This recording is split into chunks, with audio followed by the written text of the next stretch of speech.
आप लोग 8 तारीख या 7 तारीख से यहाँ हैदराबाद में पधार चुके हैं। कोई लोग आज 7 को आए, कोई 8 को आए। मैं आकर के अपना अपना जैसा व्यवहार है वैसा आप देख रहे हैं। पहली बात तो है कि हम लोग शरीर का इतना भारी काम हो जाता है कि उसका फुर्सत ही नहीं मिलती। आध्यात्मिक जिस विषय में के लिए हम लोगों ने आयोजन रखा है वो बहुत कम हो गया, समय कम हो जाता है और फालतू ऐसे समय ज़्यादा जाता है। अभी आप लोग सुन रहे हैं, महात्मा लोग अपने विचार प्रकट किए, दर्शन की बात करते हैं, व्यवहार की बात करते हैं, रहन सहन की बात करते हैं, दया धर्म की बात करते हैं। आज ही नहीं, हम कई अनादिकाल से कह दो तो भी कोई बुरा नहीं है। हम विचार करते करते, सोचते सोचते सुख की ओर जाने के लिए हम प्रयत्न कर रहे हैं। सभी का एक ही उद्देश्य है, जितना भी प्राणी है उनका एक ही उद्देश्य है कि शांति प्राप्त हो, दुख ना हो। परंतु दुख देता कौन है? सुख देता कौन है? ये हम विचार कभी नहीं करते। मैं कई बार कहता हूं कि अगर कोई देवी देवता, कोई परमात्मा हमको सुखी करते हैं तो फिर दुखी कोई और करने वाला होगा। वो सुखी करने वाले हैं और दुखी कोई करने वाला दूसरा होगा। फिर अधिकांश भाई बहन मनुष्य मात्र, पशु पक्षी तो ये ज्ञान है ही नहीं है, वो तो कुछ कर ही नहीं सकते। उनको खाना पीना उनकी क्रिया करना है, अलावा कुछ भी नहीं है। मनुष्य के पास में वो शक्ति है जो सोचना, विचारना, क्या करना क्या नहीं करना, वो ताकत मनुष्य शरीर में। हम लोग क्या करते हैं? देखा देखी ज्यादा काम करते हैं। ऐसी गति संसार की, ज्यों गाडर की ठाठ, एक पड़ा जो गाड़ में सबे गाड़ में जात। लोग बोलते हैं कि कबीर साहब ने ऐसे कैसे कह दिया, सबको भेड़ बना दिया।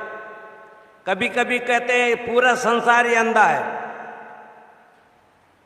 क्यों कह दिया?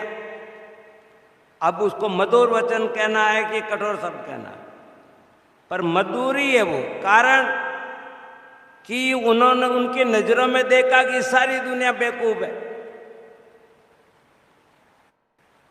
पलटू साहब ने कहा, कोटि युग गए बीत माला को फेरते, छाला पड़ गए जीव राम को टेरते। माला दीजे डार मनी को फेरना। अरे हाँ पलटू, राम के कहे ना मिले दिले बीच हेरना। कहने से राम नहीं मिलता, जप करने से नहीं मिलता। कापियां में राम राम शब्द लिख करके बैंक में बैलेंस बनाना, वो बैलेंस कोई काम नहीं आता। हम जिसकी प्राप्ति करना चाहते हैं, जो प्राप्त होगा तो अप्राप्त भी होगा। और हम प्राप्त करना चाहते हैं ईश्वर को, ब्रह्म को, अल्लाह को, तो वो प्राप्त करने की चीज है तो अप्राप्त भी होगा। और हम जब उनको ढूंढ रहे हैं तो मिलेगा क्या? कभी नहीं मिलेगा। शरीर रहते रहते कोई चीज वो मिलने वाली है नहीं, तो फिर मरने के बाद कैसे मिलेगी?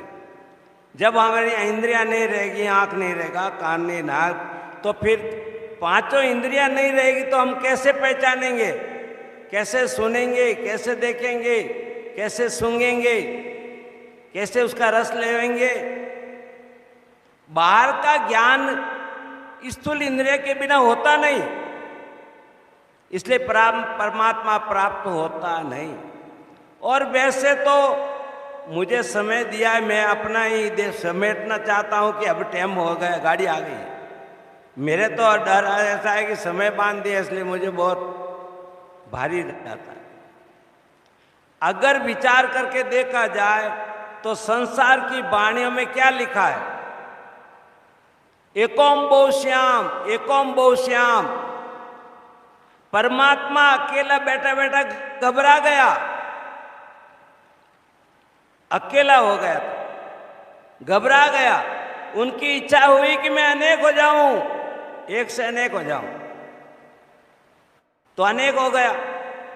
जो अनेक हो गई वही सृष्टि है, परमात्मा ही अनेक हो गया। निराकार से साकार सृष्टि हो गई, ऐसी मान्यता है लोगों की, बड़े बड़े विद्वानों की। तो वो लोग क्या कहते हैं? वो यही कहते हैं कि संसार में परमात्मा वही है।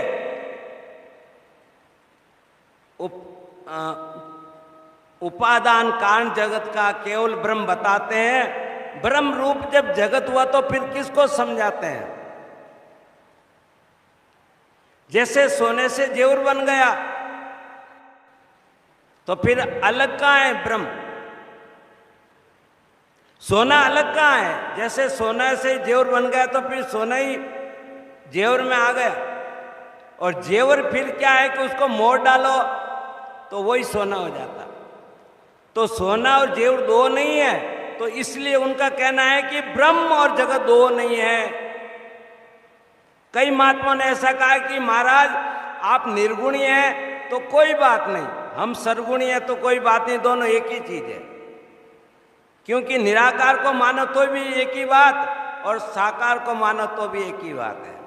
तो महात्मा लोगों का ऐसा कहना है।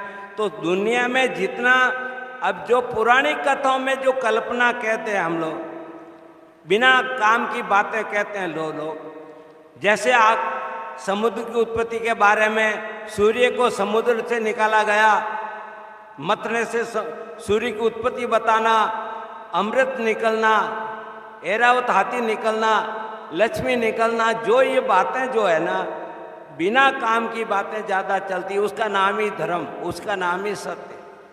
वही कथा अच्छी प्यारी लगती है आप लोगों को। अगर अमृत निकला, मान लिया जाए अमृत निकला, तो फिर अमर कौन हुआ? जीव तो वैसे ही अमर है और शरीर ऐसे ही नाशवान है, फिर अमृत किसके काम आया?